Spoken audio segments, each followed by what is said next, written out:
fait des années maintenant que je me refuse à acheter de l'eau en bouteille. Alors, ça peut sembler stupide, mais j'y tiens. J'y tiens et pour pas mal de choses. Déjà, je vais vous donner un petit chiffre. Est-ce que vous saviez qu'en France, chaque année, il y avait 7,3 milliards de litres d'eau en bouteille qui étaient vendus? C'est énorme. Moi, ça me paraît hallucinant. Ça doit être un budget incroyable. C'est un chiffre d'affaires fabuleux. Alors moi, il y a plusieurs raisons pour lesquelles je ne veux pas acheter de bouteilles d'eau. Je ne veux pas utiliser de bouteilles d'eau à la maison. La première, c'est éminemment environnemental. Vous imaginez bien, savoir toutes ces bouteilles produites, ça veut dire elles sont embouteillées quelque part, donc à une source qui a été privatisée, ça je vous en parlerai après. Ensuite, elles ont été déplacées dans un lieu de stockage et pour être finalement distribuées dans les différents magasins locaux. Donc, en gros, on calcule qu'entre l'embouteillage et la distribution et ensuite le recyclage, on compte que chaque bouteille va faire à peu près 300 km de route. Pas mal, hein, pour une seule bouteille. Il y a aussi une autre raison qui me dérange, c'est que le plastique qui est utilisé pour la fabrication des bouteilles, c'est du polyéthylène, donc du PET, qui est un dérivé du pétrole brut. En fait, il faut près de 2 kg de pétrole brut pour produire 1 kg de PET. Donc, en fait, ça utilise une matière première dont on aurait besoin pour faire plein d'autres choses, et je ne parle pas de carburant, pour conditionner notre eau minérale. Et finalement, au niveau écologique, ce qui paraît évident, c'est cette production de déchets hallucinante. Puisque chaque bouteille doit produire environ 50 grammes de plastique, imaginez ce que ça fait. Alors, c'est recyclable, le PET, c'est réutilisé pour faire des pulls en polaire, ouais. Hein. Ce qu'on sait surtout quand on se renseigne un petit peu, c'est que c'est très peu, le plastique est très peu recyclé en France. Hein, il y a très peu de débouchés de recyclage en France.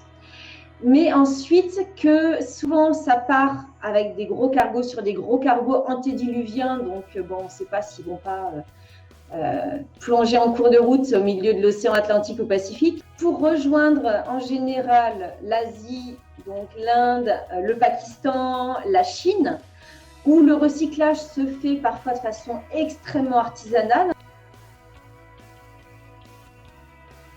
J'étais tombée sur un documentaire où il montrait que certains villages s'étaient spécialisés dans le recyclage du plastique et pour savoir de quel type de plastique il s'agissait, ils faisaient brûler le plastique par les enfants pour qu'ils puissent repérer. Super, hein?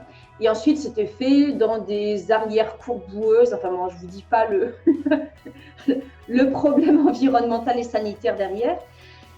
Mais ça, on va dire que c'était presque avant, puisque maintenant, une grande partie des pays d'Asie commencent à refuser les importations de déchets recyclables venant de France, enfin venant d'Europe. Et donc, on se retrouve avec des déchets qui sont stockés n'importe où. Donc, recyclables ou pas, ils finissent sur une montagne de déchets quelque part au fin fond d'Asie. Ça ne vous pose pas question, vous? Ensuite, il y a une autre raison, évidemment, qui est tout simplement économique. C'est que l'eau en bouteille, elle coûte jusqu'à 200 à 300 fois plus cher que l'eau du robinet. Donc l'un dans l'autre, moi j'ai préféré investir dans un bon système de filtration, même s'il y a eu un investissement au départ, mais c'est pas grave. De toute façon, ça me reviendra jamais aussi cher que d'acheter de l'eau en bouteille. Ensuite, il y a la raison de la santé. Alors déjà, la santé du dos, quand on remonte toutes les bouteilles d'eau sans ascenseur dans son appartement. Bon, ok, c'est peut-être pas la majorité des gens, mais ça arrive encore. Hein, ou quand on trimballe ses bouteilles d'eau du coffre de la voiture jusqu'à sa cuisine, hein, on se casse un peu le dos au final. Donc sanitairement, c'est pas top pour le dos. Mais là, je rigole. C'était pas vraiment ça que je voulais dire. C'était plus au niveau de la santé. Je me demande quand même, quand on voit ces photos de palettes d'eau qui sont laissées en plein soleil, sachant que l'eau est conditionnée dans du plastique, du PET, ça paraît évident, je crois que j'avais déjà lu des études là-dessus, que ce qui se trouve dans le plastique migre automatiquement sous l'effet de la chaleur dans ce que ça contient, donc en l'occurrence l'eau. Il y a déjà eu des études qui ont prouvé que l'eau en bouteille était aussi contaminée que de l'eau du robinet, alors qu'on la paye 300 fois plus cher. Sans parler de certaines sources qui sont contaminées aux pesticides. Et oui, c'est sûr que si on ne fait pas comme à Munich, où la ville a préféré subventionner le passage au bio de tous les agriculteurs sur je ne sais pas combien de centaines de kilomètres à la ronde pour préserver la qualité de l'eau qui est épuisée pour l'eau de boisson pour la ville de Munich. Cette procédure n'est pas mise en place autour d'une source sur laquelle on va puiser de l'eau pour la vendre en bouteille.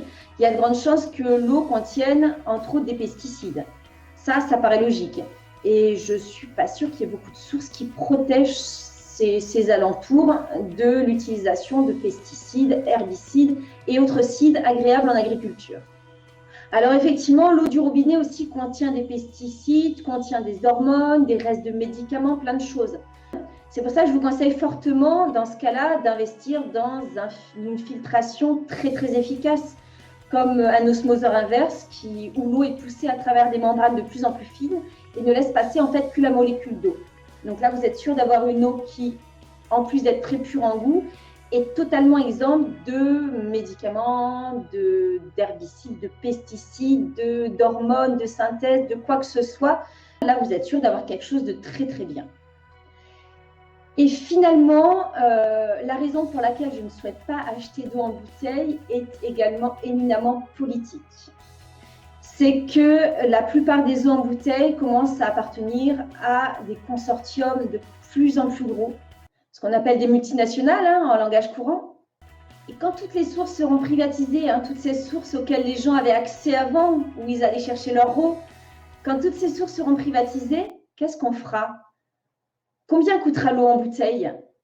Donc rien que pour ça, je trouve ça important de boycotter l'eau en bouteille pour maintenir notre droit à l'accès en eau gratuite et à long terme. Voilà, c'était mon petit coup de gueule concernant l'eau en bouteille. Dites-moi sous la vidéo ce que vous faites vous dans votre quotidien, si vous en consommez, si vous avez trouvé une alternative, si vous buvez l'eau du robinet comme ça, filtrée, voilà. Partagez s'il vous plaît, je suis très curieuse de savoir comment ça se passe chez vous. Et puis, comme d'habitude, si vous avez aimé cette vidéo, ce qu'elle contient, ce qu'elle reflète, mettez un petit pouce, abonnez-vous, suivez les notifications. Et puis, je vous dis à tout bientôt. Et n'oubliez pas, mettez toujours plus de naturel dans votre vie.